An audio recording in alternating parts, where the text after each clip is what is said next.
WBAY TV, your first alert station. Action 2 News This Morning live stream starts now. Hey there, good Monday morning. Good to have you with us here on our Action 2 News This Morning live stream. Hope you had a good weekend. I'm Tammy Elliott. And I'm Emerson Lehman. Great to have you joining us for the next few minutes, as we've been doing for about a month now already. That's been a month. We're going to be diving deep into today's topics, and we're starting with the Green Bay Area Public School District families, as they're now waiting to see who their new superintendent is going to be after Dr. Claude Tiller Jr. resigned from that position. Yeah, we've been following this. As we first told you, Tiller allegedly made controversial comments during an Atlanta radio show. It sparked an investigation, and a lot developing over the weekend here. We have Emily Roberts joining us live outside the district office building there. So Emily, start with telling us how people in the community are reacting to Dr. Tiller's resignation. Well, Tammy, Emerson, our Action 2 News team was at that board meeting, so we were able to see reactions moments after people found out about this resignation, moments after board members voted unanimously 7-0 to accept it. And we learned right away that 3 resource centers, 3 executive directors of those resource centers in our area are now teaming up, making a task force called the United Front for Social Change to look at inequalities in the district. So the leaders of the groups Casa Alba Melanie, Cosma, and We All Rise say they want to make sure diversity plays a key role in the future of the district. We are also hearing from former Superintendent Tiller. He says stepping down comes with mixed emotions, issuing a statement and saying in part, quote, "It's important to emphasize that my comments were specifically directed toward the broader systemic issues within public education that contribute to ongoing challenges. This perspective underscored our district's dedication to driving positive change and improvement. My intention was not to call out individuals, but to highlight areas where our collective efforts can catalyze significant improvements in the learning experience for every child," end quote. We also were hearing from people like a trustee of the Board of Education. So lots of different players in that room that we were able to speak with. And Emily, what's next for the students in the district? Right now, families are waiting. They're waiting to see who the new superintendent coming in to take on the role full-time will be. So, of course, there could be changes coming as this task force looks to create, what they say, they hope to be a voice for change coming up here. But right now, the deputy superintendent is taking over that role. So in this interim, as they're waiting to see who the new permanent superintendent is, it's the deputy superintendent. So that's what students can expect when they head back to school this week. All right, Emily, we'll keep following that. And again, we're also expecting to get the release of that radio interview on Wednesday. So we'll keep you updated on all of this. Appreciate your report this morning. Thanks, Emily. All right, want to turn now to a discussion with the First Alert Safety Desk. There's a new generation of doctors learning how to spot measles. It's a contagious virus. We don't talk a lot about it. And Kristen's in this morning, right? Yeah, you don't hear about it very often, but occasionally there are these outbreaks that do happen, and there's newer generations of doctors, younger doctors who a lot of them have never seen it before, and they've only learned about it in school. So now there's training to be able to help them rapidly be able to spot it, diagnose it, and treat it, which is important. Many hospitals are making a response plan, and there's also a paper that was recently published in the Journal of the American College of Emergency Physicians reminding doctors just what measles can look like. Measles was declared eliminated in the U.S. back in 2000.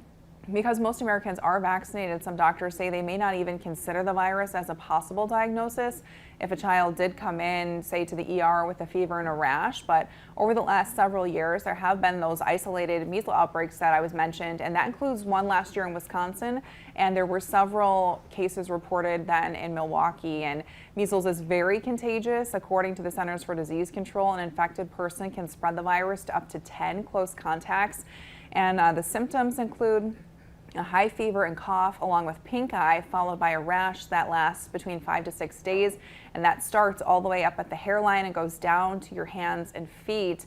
And measles can also come with some pretty serious health complications, especially for children who are younger than 5. So that's why it's really critical that doctors get this training so they don't miss anything. Great to learn about that. And the other story that you're following today, there's a stove recall that you're following as well. That's right. It's a Frigidaire range, a rear controlled range, and those are being recalled because of the potential for electric shock. So important there. About 1,800 of these Frigidaire models were sold at appliance and home improvement stores in the U.S. between October and December of last year.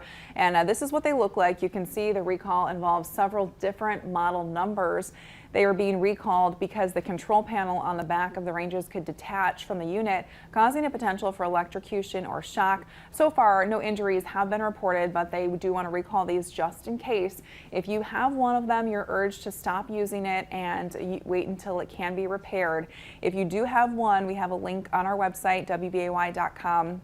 That gives you contact info if you want to get the repair kit or get it repaired, and also a listing that will let you know all those different serial numbers so you can check yours to see if you actually do have one. Friday was the smokers that were shocking you. Now we have the stove. All kinds of shock waves going on. I know, keeping us updated. All right, thanks, Kristen. Thank you. Appreciate it. Okay, let's talk about weather now with Chief Meteorologist Steve Balon, showing off a spectacular sunrise there. Yeah, I probably should get out of the way so you can actually see it there. A big ball of fire behind you there. Yeah, beautiful shot in Manitowoc, and not only can you see the sunrise, but something else that it's not as easily seen now as it was about 10 minutes ago. Just off to the side, a little bright spot here. We did have a couple sundogs on either side of the sunrise, which happens when you get that sunlight coming in at a low angle, and the clouds are made of ice crystals, and they act like little prisms. And what they do is they refract or bend the sunlight, and sometimes on the sides of the sun as it's coming up, or if it's setting, you see those bright spots like that one. It was more pronounced about 5-10 minutes ago, but that is known as a sundog. Sometimes you see that around this time of year. Science with Steve. It's only 20 degrees. I know it sure looks nice out there, but it is a bit chilly. Yeah, I mean, it's seasonably cold right now, even colder in the north, where it's just 1 degree above zero in Iron Mountain, a 10 right now in Ocano. The good news is that after a windy weekend, the air has calmed down quite a bit, so I'm not too worried about wind chill. And with the light wind and relatively dry air, I expect a quick warm-up. We'll bounce up to 31 by 10 o'clock this morning. And I think around 3 o'clock this afternoon, we'll see a high of 40 degrees, a milder day with some sun, but that sun is going to be a little bit filtered because we're getting these high, thin clouds. They're a little bit thicker back in Minnesota as they're moving into western Wisconsin, and as they continue to stream in from the east, they'll kind of blur the sun just a little bit or give us that milky, sunny sky. So First Alert Pinpoint Predictor shows those clouds, and they'll be around for a good chunk of the day, but because of dry air on the lower levels of the atmosphere, we're not going to have any rain, we're not going to have any snow, and really it's not just today that's looking dry. The next several days ahead is looking dry, guys. I love that phrase, milky, sunny. I had never heard that until this morning when you started saying it, Steve. Steve is great. You're great, Steve, at coming up with little phrases that kind of catch our ear. You know, and we know people are busy in the morning, and you're getting ready and doing all your stuff, and you're like, catch that little thing. If it's that little nugget that gets stuck here that helps you remember exactly what the weather's going to do today, well, then I've done my job. And we're all having breakfast, and maybe you're having a bowl of cereal. You can just imagine the milk, in the sky. The high temperatures this afternoon, pretty close to 40, and a lot of our high temperatures will be about 10 degrees warmer than average for this time of year. And it's going to get even warmer over the next few days, and part of that is because of what's going on in Mexico. There's a big high pressure system, and the jet stream is forced to flow north of it around the high pressure system that builds what we call a ridge in the Midwest. And what that does is it forces milder air into the Midwest, into the Great Lakes. So after a 40 today, we'll be in the upper 40s as we go into Tuesday and Wednesday and Thursday. Our high temperatures will be very close to 50. And if you look even beyond the next 7 days, our 8 to 14-day temperature outlook, there's a high probability of warmer than normal weather, and that's going to last all the way into the first few days of March. Now, I first alerted people about this a couple weeks ago, but I want to remind people we're still on pace for this to be the warmest winter on record. Green Bay's average temperature since December 1st, 30.2 degrees. That is just phenomenal. And you can see all that warmth on our 7-day forecast. And one thing that's not on here, guys, Other than maybe a couple flurries Wednesday morning, I don't see any significant rain, any significant snow. The forecast is looking mild and very dry all the way into next weekend. All right, Steve. Thank you. Appreciate it. Have a good one. You as well, Steve. Thank you. Time to talk about first floor traffic with Catherine Braccio. And Catherine, you're tracking a crash this morning. Yeah, this is on the east side of Appleton, guys. I want to kind of orient you as to where this is happening. So the camera here is at 441 in East College, but we are looking here at East College itself. And the traffic heading away from us, that's heading toward town, toward Appleton. So you can see this crash is in the eastbound lanes, and it looks like the cars are on the shoulder there, and they're not blocking any of those eastbound lanes of East College. But this is one of those situations where you want to slow down and be mindful that those first responders, they're just trying to work. They're trying to investigate. They're trying to make sure everyone's safe. So you want to switch lane, even on a road like this. It's wise to switch lanes and just give them as wide a berth as possible. So we'll keep monitoring this.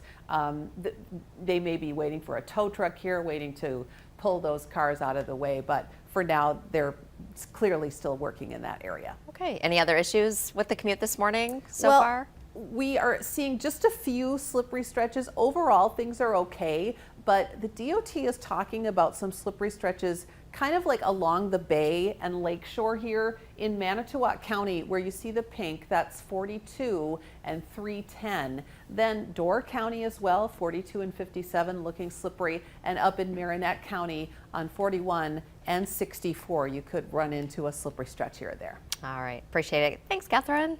And before we go, it's President's Day, and today millions of Americans, well, they're off work because it's a federal holiday. They're enjoying the Monday off. Nothing wrong with that. You can celebrate this 139th President's Day with some monumental sales as well. Maybe start with this Nespresso virtual coffee and espresso maker. It can help you wake up early so you can watch Action 2 News this morning. A variety of the machines are one sale at varying prices, and that's on Amazon.com. You can choose which deal you like the most. Thanks to our producer, Jake, for doing this shopping homework for you. Appreciate that. So here's some high quality music. You can jam out with Beats headphones. Some are listed for more than $70 to almost $200 off. They're also at Amazon.com. And Ring Doorbell, letting you talk to anyone who may be at your door, even when you're away from home.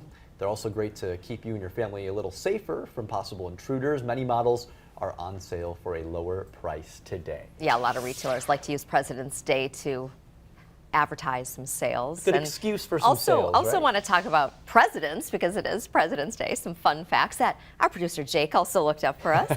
According to History.com, the 17th president, Andrew Johnson, was one of the few presidents who did not have a pet, but he cared for a family of White House mice, which he called the little fellows. Oh. Didn't know that. John F. Kennedy, the 35th president, was briefly employed as a reporter, a foreign correspondent during the end of World War II after being injured and honorably discharged. Didn't know that one either. And the 38th president, Gerald Ford, was a star football player at the University of Michigan. Ford turned down offers from both the Detroit Lions and Green Bay Packers. How about that? And this one I think is really cool. According to Ancestry.com, did you know that actor Tom Hanks is related to President Abraham Lincoln?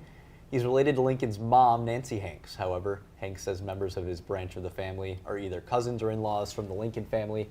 The last direct descendant of Lincoln died in 1985.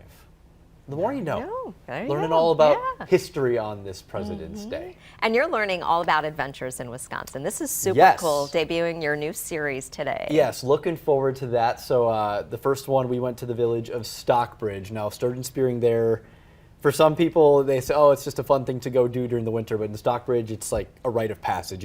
If you live there, you're It's the sturgeon sturgeon spearing. capital, right? It's the sturgeon center of the Center, world. Yep, yeah. Sturgeon center is trademarked.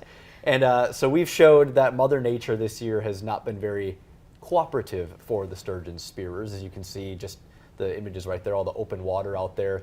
The folks in Stockbridge, though, they're choosing to be positive. They're reminiscing on the old memories, and they're looking forward to sturgeon spearing season in 2025. For that 2 weeks out of the year, it's such a community, almost a family. You could call it a spearing family.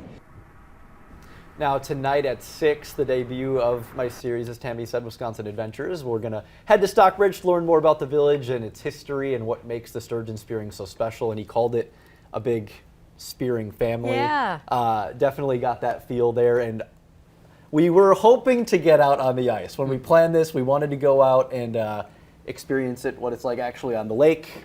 Mother Nature said, just kidding, you're not going to get to do that this year. We wanted to be Have to safe. be safe, right? But it Yeah. was so fun to learn from some of the founding board members of the Stockbridge Harbor Fishing Club and just seeing how it's evolved over the years, and a lot of the tools that they use, they say, are like crafted right there, right along Lake Winnebago. Yeah. So And this series, a lot of history. it seems perfect for you because I'm you're excited. into snowmobiling. Yeah. Like you're an adventurer yourself. And so. I've already gotten some comments from people, some emails saying, hey, come check this out, come check that out. Good. So That's exciting. And feel that's what free you're to send looking them. for, Yes, right? if you have Yeah. any recommendations, definitely send them my way. And yeah, it's going to be a monthly series. We're going to go have some fun and show off some cool places. So it'll be great. Awesome. So that's tonight on Action 2 News at 6. 6 Your story o'clock, tonight yep. at 6. All right.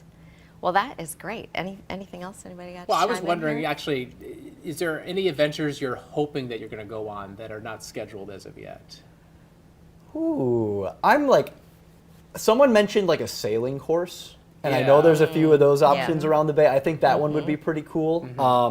I've had a couple people mentioning like the ATV and the UTV trails up here. Okay. I've never done that. I'm a snowmobiler, but like ATVing and UTVing, things of that nature, haven't checked that out. I know there's some really cool trails and opportunities to do that. So Cool. yeah, I'm really I'm open to just about It sounds anything. like you want that your people- adrenaline to get up a little bit. I do like the adrenaline I have rush. some professional advice. So schedule these on Fridays. You know, let's say 7:30ish. So you just get out Right of here. out the door You and go on your Maybe like adventure. kick the Door weekend off. County. Stuff. Yeah, exactly. Dork out, and then sail into your weekend. That'll be fantastic. I'm gonna write that advice down. We'll take that.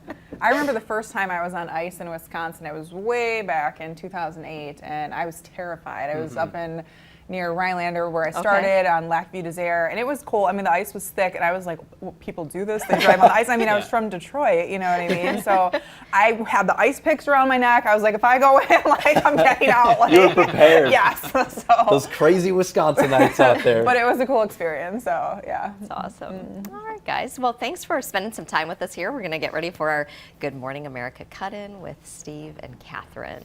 Enjoy the rest of your Monday, your President's Day, and we'll see you tomorrow. Make it a great day, everybody.